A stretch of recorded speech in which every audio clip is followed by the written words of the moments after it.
Groupe de travail consacré aux discriminations dont sont l'objet les personnes noires ou métisses.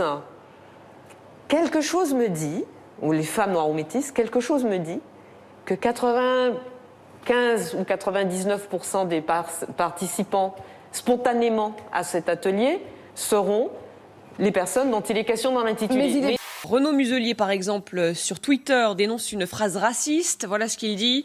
En République, non, aucune bonne raison au monde ne donne le droit de faire taire une personne pour sa couleur de peau. Si il se trouve que vient à cet atelier une femme blanche, un homme blanc, etc., ben, j'aurais tendance à dire qu'il n'est pas question de le ou la jeter dehors. En revanche, on peut lui demander de se taire. Vous êtes en train de dire aux millions de gens qui nous regardent, dont des femmes, dont des noirs, dont des gens qui sont originaires du Maghreb, qu'ils sont comparables à l'alcoolisme, qu'ils ont une maladie. Non mais ça va pas bien, non ? Si le Parti socialiste a encore quelques principes, et notamment s'il récuse, comme on le récuse, cette notion de race, Mme Pulvar ne devrait plus demain être la candidate du Parti socialiste au régional.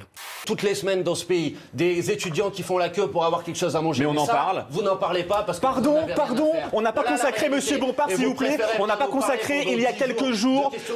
Pardon, Monsieur Bompard, vous racontez n'importe quoi. Ici, moi, à CNews, dans la matinale week-end de CNews, j'ai consacré des reportages aux étudiants. On a été filmé des étudiants chez eux, avec des frigos vides. Ils ont même témoigné ici. C'est Madame Pulvar hier. Et demain, ce sera quoi? J'en ai assez aujourd'hui que l'on remette en cause en permanence. Et je leur dis, ça suffit. La France n'est pas un pays raciste. La France n'est pas un pays d'injustice. Il a dit l'autre jour, à la sortie du sommet de l'Union européenne, qu'il n'avait aucun mea culpa à faire, aucun remords, aucun constat d'échec. Les bras m'en tombent. C'est incroyable quand même d'être à ce point aveugle sur soi-même. Je veux dire, moi, je dis pas que c'est facile. Je dis pas que j'aimerais être à sa place. Honnêtement, c'est très compliqué. Mais il y a une espèce d'arrogance, de suffisance qui est insupportable. Il considère qu'il a fait tout bien.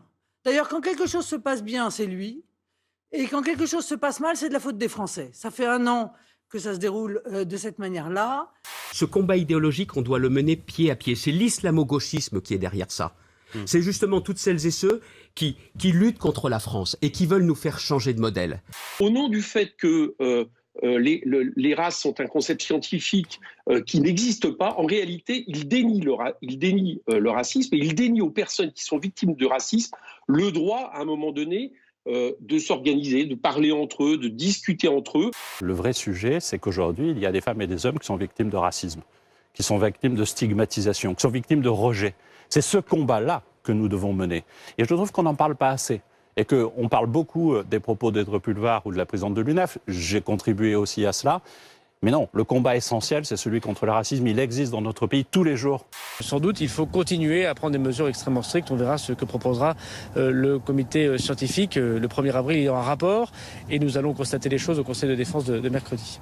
Ce que je voudrais également, c'est qu'on arrête avec la communication politique et qu'il n'y ait pas de décalage entre les paroles et les actes. Les autorités égyptiennes tentent par tous les moyens de dégager le supercargo bloqué dans le canal de Suez. Un travail long et difficile pour faire bouger ce mastodonte de 220 000 tonnes et 400 mètres de long. Ces monstres d'acier, 2 fois plus hauts que les bâtiments de Venise, pourraient bien ne jamais y retourner. Le gouvernement vient de prendre une décision radicale, interdiction pour eux d'accéder au centre historique.